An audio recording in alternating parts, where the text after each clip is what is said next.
What's up, everybody? Welcome back to Mac's Grill Shack. My name is Shane. Today we are going to burn in and fire up a brand new smoker, and we're going to make ourselves a whack load of beef jerky. It's going to be delicious, so stick around.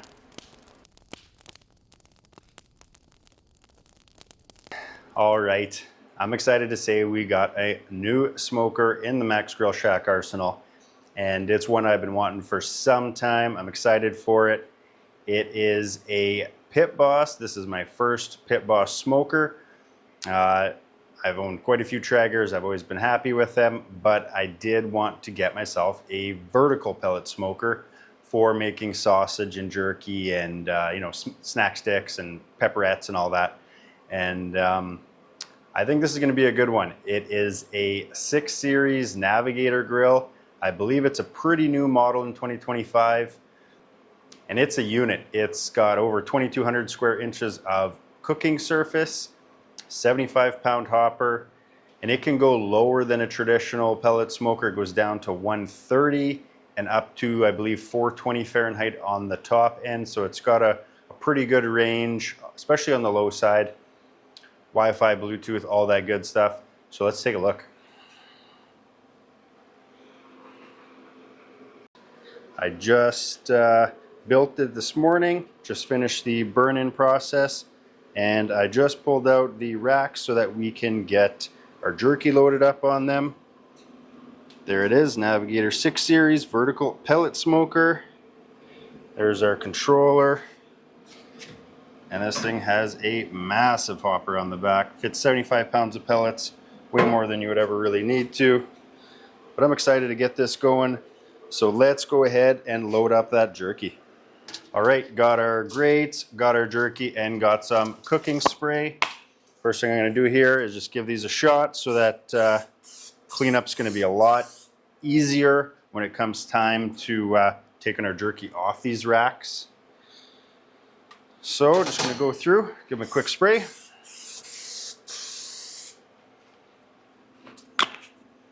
All right, there we go. And what I have here is 10 pounds of sliced beef jerky that I seasoned up and got into a marinade last night. So it's been marinating overnight. Looks delicious, smells great. I actually used a meat slicer for this one, so they're nice and even, and I sliced them with the grain.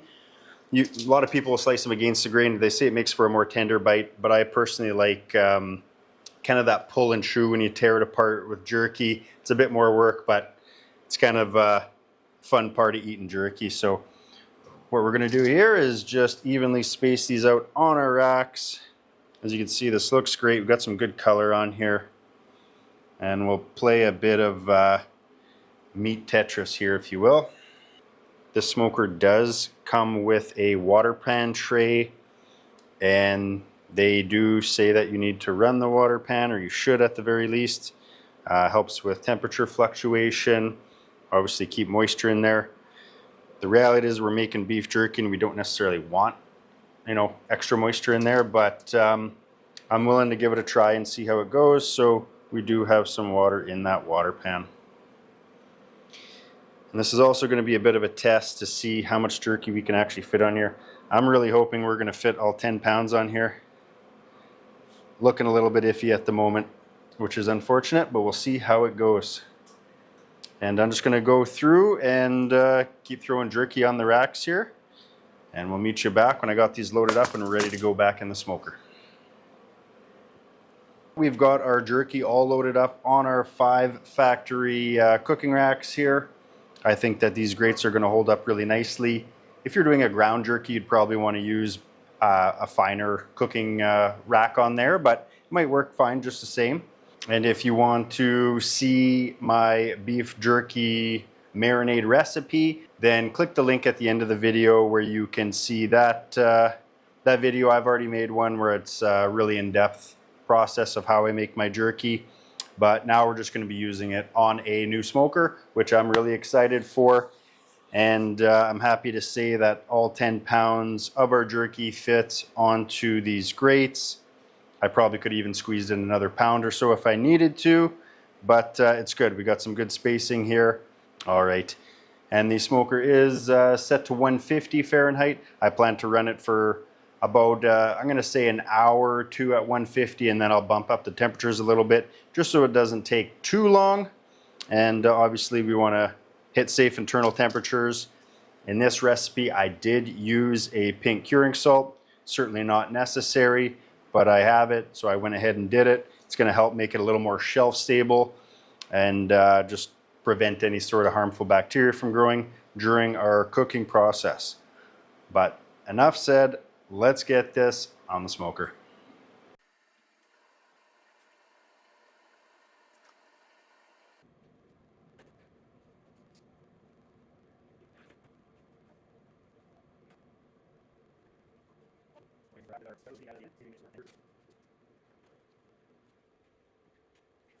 All we got to do now is wait. I'm going to say that this is going to take, I'm going to say probably 5 to 7 hours, probably depending on the temps. I've never ran this smoker yet, so going to have to get used to it and the cooking time, see how it runs.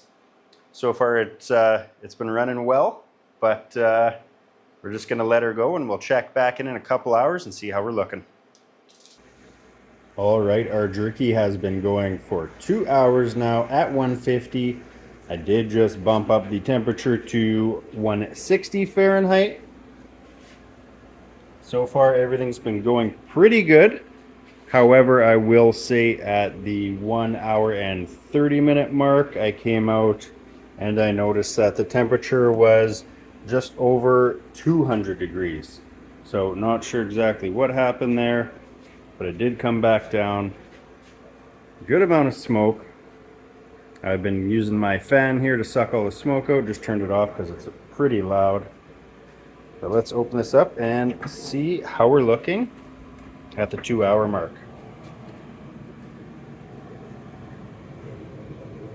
So we are starting to dry. However, you can see like this one here, there is still some moisture pooling in there. Not too sure how this is going to work because we do have a water pan in there with some liquid. I'm trying it out. Ones like this one here on the bottom outside definitely seems quite a bit drier than say that one or some in the middle there. But this is a bit of an experiment. We're going to keep running here. Shut the door and we're just going to keep this going until the jerky looks done. We'll check back in a little bit and we got more to see. All right, this jerky's been going for 4 hours now. First 2 hours at 150, last 2 hours at 160. Definitely getting some smoke on here. Looks like it's coming along. Some of these are starting to look dry, but really still quite soft and pliable. Definitely have a ways to go just yet. I'm gonna say that the water pan down in the bottom here is definitely having an impact on how quick this is drying, not too surprisingly. So I'm not sure if that's a good or a bad thing, but it's definitely going to take longer than anticipated, and hopefully it makes for some better jerky, but we'll find out when this is done. So we'll check back in when this is looking a little drier. All right, we are now at the 6 hour mark on our beef jerky cook here.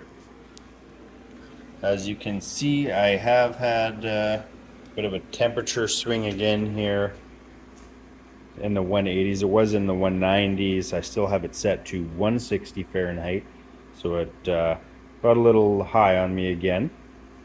But I did take the water pan out to help dry this out a little quicker, and it does mention that using that water pan does help prevent some temperature swings. So we'll see how this goes here. But I mean, it's running 30 degrees hot, which is not ideal, but we're gonna roll with it. We're gonna see how this turns out. And let's open the door up here and see how we're looking.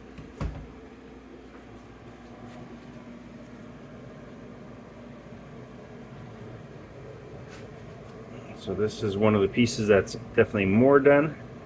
It is actually starting to firm up quite a bit here. Getting pretty close to being done. Going luckily we are starting to dry out. Some of these pieces though were definitely still very pliable and soft. But we still have a little ways to go here yet. I was hoping to be done around now, but this is a new smoker, a new experience, and we're here just to see how it goes. We'll check back in when these are looking a little drier, and we're ready to pull them off. And here we have our finished product, our smoked beef jerky on the new Pit Boss Vertical Pellet Smoker. And in all honesty, it's actually been a few days since I pulled this off. Things did not go to plan. And before I chalk this up as a complete fail, let's take a look at the new Pit Boss Smoker and give it a bit of a run through. I'm going to explain the issues that I had, what I think we can do to solve them, and make sure that we don't run into these issues on the next cook. The first and probably the biggest issue I had was the time.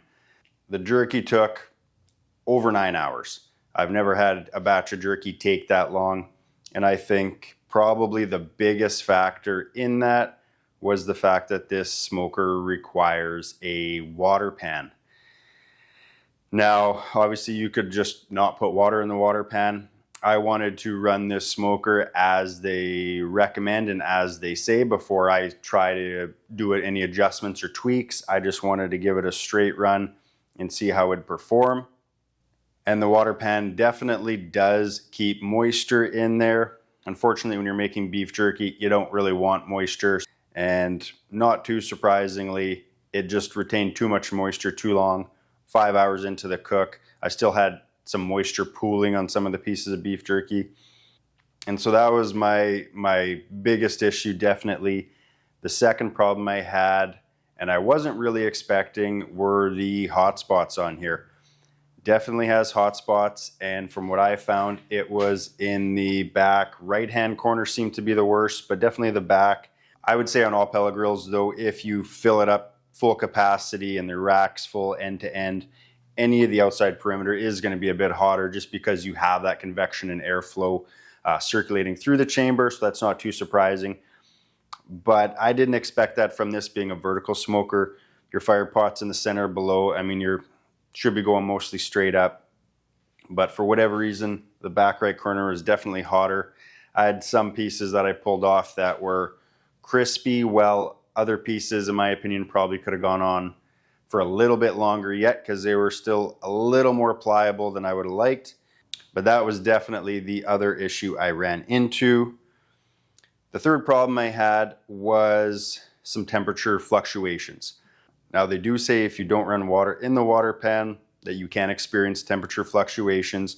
Not only is that water going to be for moisture retention, but it's also going to act as a heat sink to help stabilize temperatures in the smoker, especially at lower temperatures. So that certainly could have played a factor in there. And I don't know how bad it actually swung at times, but I came out a couple of times where it was 30, 40, even 50 degrees higher than the grill was set to.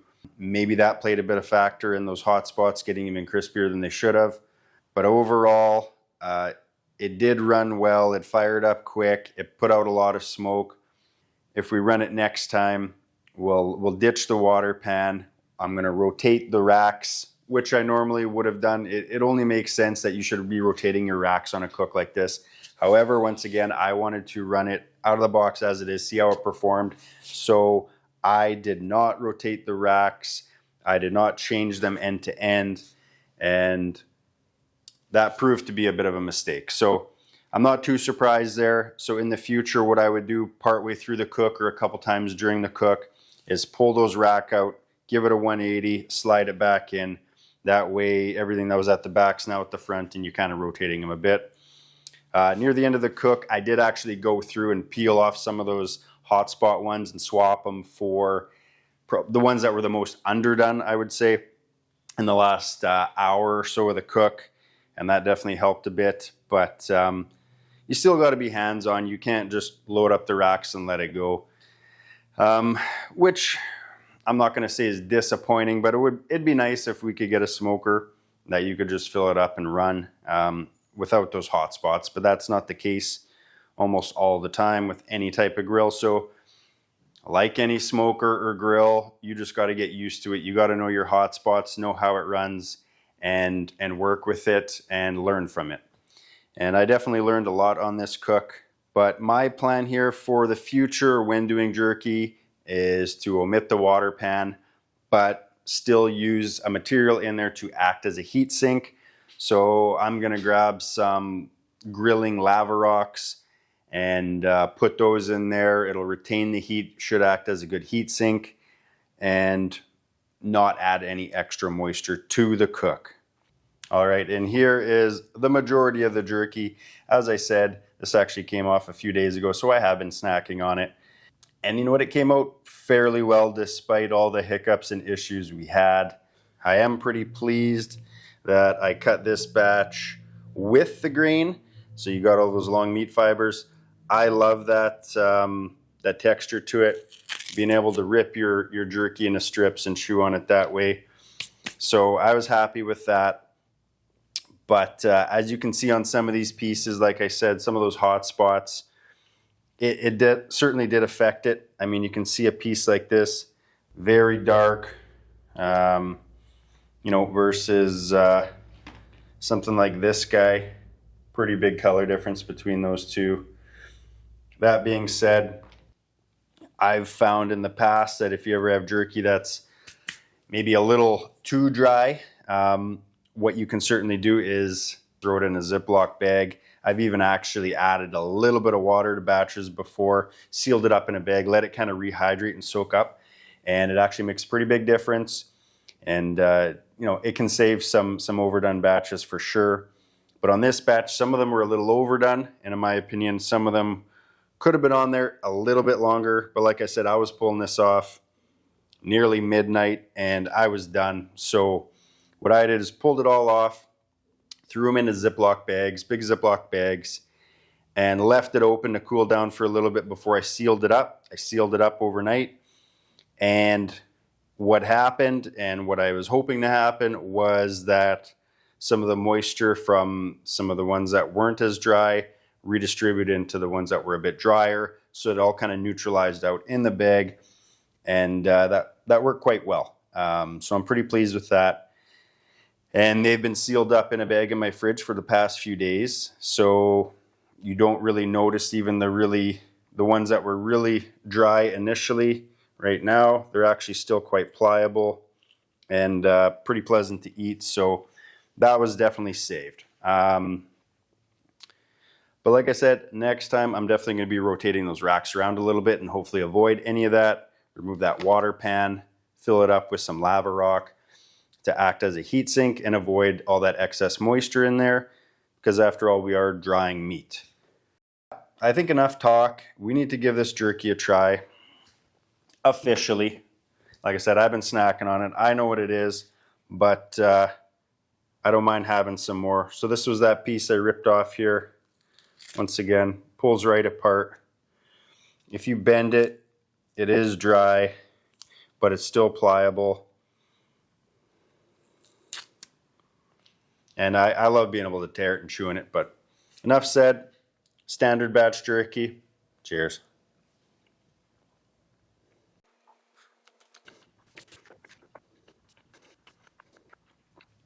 All right, so the first things I noticed right out of the gate is the smoke flavor hits you first. Then you get that salty umami flavor, and then you get a bit of that back end heat. And I enjoy that. I think it tastes great. Got some chew to it for sure, some good flavor. Once again, pieces are all a little bit different. Great flavor. Ice cold beer right here, pile of jerky. That's all you need. And at the end of the day, I'm still gonna call this a success. This is some tasty, smoky, delicious beef jerky. Could have been a little more consistent for sure, but at the end of the day, there's nothing wrong with it. I'm certainly gonna enjoy eating this. I'm definitely gonna pass them out to some friends and family that I know they're gonna enjoy as well. And I certainly learned some things. I'll definitely be making some changes on my next cook. I'm pretty excited for trying some future cooks in this Vertical Pit Boss Smoker. I actually think it'd be pretty good at doing brisket and ribs and stuff like that, especially with that water pan. However, that's not really why I purchased this smoker. I wanted it for jerky and sausage and meat sticks and, you know, big batches of all that delicious stuff.